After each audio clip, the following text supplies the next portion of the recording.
Assalamualaikum warahmatullahi wabarakatuh. Dalam video tutorial kali ini kita akan membahas tentang eksplorasi data menggunakan software aplikasi JASP. Baik, langsung ke contohnya saja. Misalkan ini saya mendapatkan sebuah data tentang jumlah perguruan tinggi baik negeri ataupun swasta di bawah lingkungan Kementerian Agama menurut provinsi untuk tahun 2013-14 sampai dengan tahun 2015-16. Jadi hanya 3 tahun.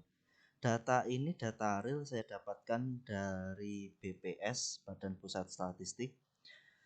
Baik, untuk kali ini kita akan coba untuk mengkategorikan, misalkan untuk kita eksplorasi secara statistik menggunakan statistik deskriptif tentang jumlah perguruan tinggi.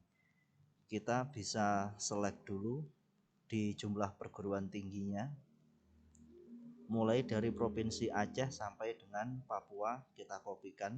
Di sini adalah jumlah perguruan tinggi baik negeri ataupun swasta di tahun 2013 sampai 2013-14. Nah, kita kopikan di Excel yang kosong. Kita copy di sini.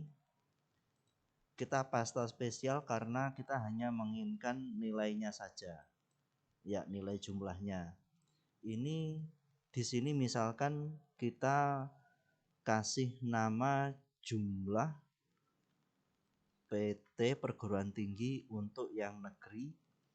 Yang di sini kolom ini kita kasih nama jumlah perguruan tinggi untuk yang swasta. Oke, untuk yang di sini kita kasih kolomnya, kita kasih nama tahunnya karena nanti ada 3 tahun yang berbeda berdasarkan setiap provinsinya. Di sini terlihat mulai dari provinsi Aceh sampai dengan provinsi Papua. Oke, ini untuk yang tahun 2013. Kita kasih nama dulu yang tahun 2013. Kita copy saja karena ini untuk seluruh provinsi sama tahunnya untuk tahun 2013. Kemudian kita kembali lagi untuk provinsi yang sama tetapi di tahun yang berbeda. Di sini di tahun yang 2014-15 untuk jumlah perguruan tinggi baik negeri ataupun swasta. Di copy saja. Oke, di sini kita kembali lagi ke paste spesial. Kita pastekan nilainya saja. Untuk tahun ini tahun, kolom tahun di sini kita kasih tahun 2014. Oke, di tahun 2014 kita copy saja.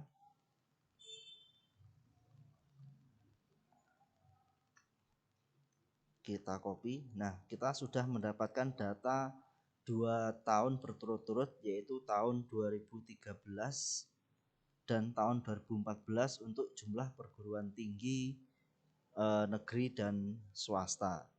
Nah, kemudian tinggal 1 tahun lagi di sini, yaitu tahun 2015 untuk jumlah perguruan tinggi negeri. Ini tinggal di copy saja, di select, di copy, kemudian pindah lagi ke Excel yang tadi yang kita sudah buat. Nah, kita teruskan di sini untuk tahun 2015-nya. Caranya sama, di paste spesial, kemudian kita pastekan nilainya saja. Oke, ini untuk tahun 2015. Kita copy saja.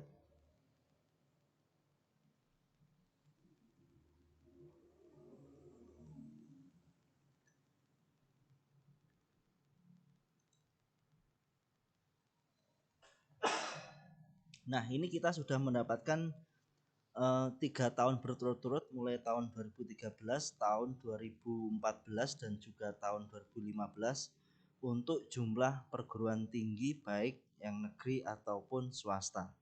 Nah, data ini tinggal kita simpan saja.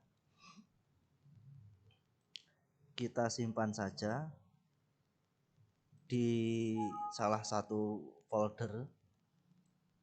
Nah, kita sudah memperoleh data jumlah perguruan tinggi negeri dan swasta di seluruh Indonesia untuk 3 tahun berturut-turut, yaitu tahun 2013, 14, dan juga 15.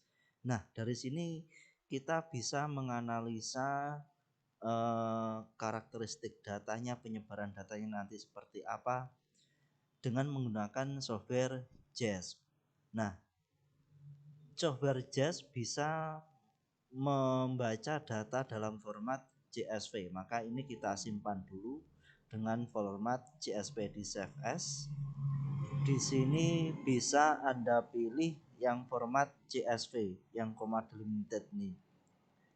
Di sini kemudian disimpan. Oke. Data sudah tersimpan. Nah, selanjutnya Anda bisa membuka software JASP, tinggal dibuka saja. Tadi tempatnya di mana Anda cari. Kalau di komputer saya di sini sudah ekstensinya CSV. Ini Microsoft Excel, Spirited. Ini sudah ekstensinya CSV, kita buka saja. Di sini kita sudah bisa mengetahui jumlah data dari jumlah perguruan tinggi. Di sini di tahun kita kasih formatnya ordinal, kemudian untuk jumlahnya kita buat di nominalnya saja dulu. Oke, sampai di sini kita bisa melihat statistik deskripsinya seperti apa untuk yang jumlah perguruan tinggi negeri. Nah, di sini sudah terlihat nilai rata-ratanya sekitar 1,5 sekian untuk perguruan tinggi negeri. Dan di sini kita juga bisa melihat rata-rata jumlah perguruan tinggi swasta, yaitu 18, sekian untuk jumlah perguruan tinggi swasta. Jadi rata-rata di setiap provinsi di Indonesia itu untuk perguruan tinggi swasta adalah 18,6 sekian. Sedangkan untuk perguruan tinggi adalah 1,59 sekian. Nah, kita bisa melihat distribusi frekuensinya. Jadi ini kita bisa melihat distribusi frekuensi untuk perguruan tinggi negeri. Di sini terlihat ada provinsi yang tidak memiliki perguruan tinggi negeri atau 0. Jumlahnya adalah 18 provinsi. Yang berjumlah 1 perguruan tinggi negeri di setiap provinsi ada 49 dan seterusnya. Di perguruan tinggi swasta juga demikian, ada yang jumlahnya 0 atau ada 9 provinsi yang tidak memiliki perguruan tinggi swasta sama sekali dan seterusnya. Nah, dari sini kita bisa melihat karakteristik atau sebaran datanya untuk perguruan tinggi negeri dan juga swasta. Di sini adalah box plot yang menggambarkan kuartilnya. Ada beberapa di sini yang dia menjadi outliner, yaitu data yang jumlah PT-nya itu sangat ekstrim atau sangat mencolok sekali. Kalau di sini terlihat jumlahnya yang 0, tapi rata-ratanya dia berada di sekitar antara 1 dan 2. Sedangkan perguruan tinggi swasta dia rata-ratanya lebih banyak dan dia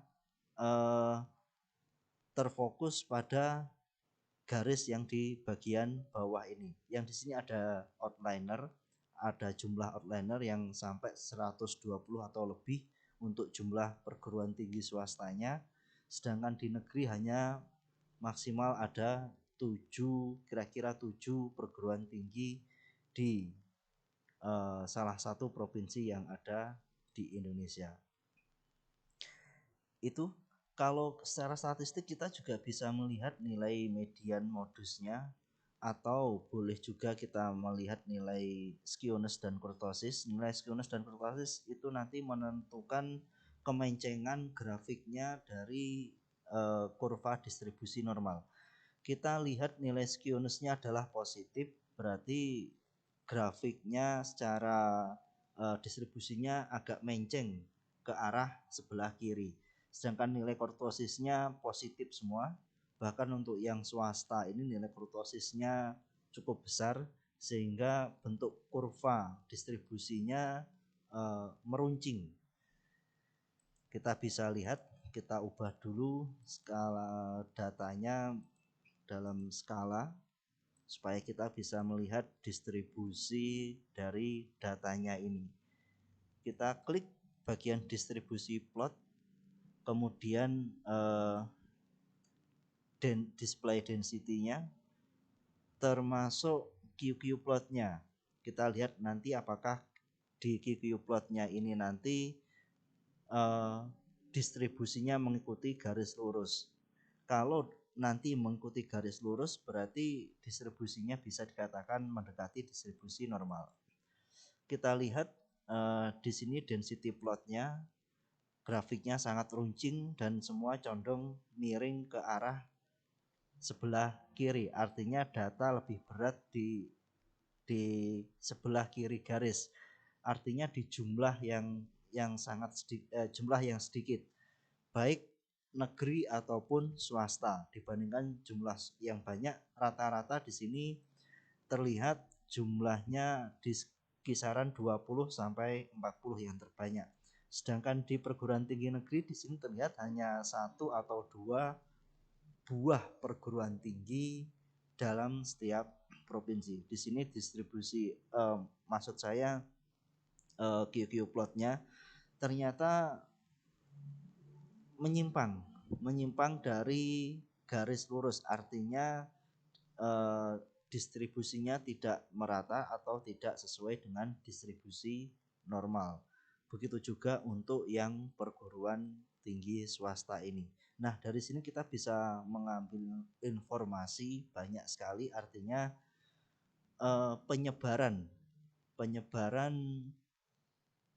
jumlah perguruan tinggi di Indonesia itu ternyata tidak merata. Tidak semua provinsi ada untuk perguruan tinggi yang di bawah Kementerian Agama, dan kita bisa menerjemahkan dengan interpretasi yang lain.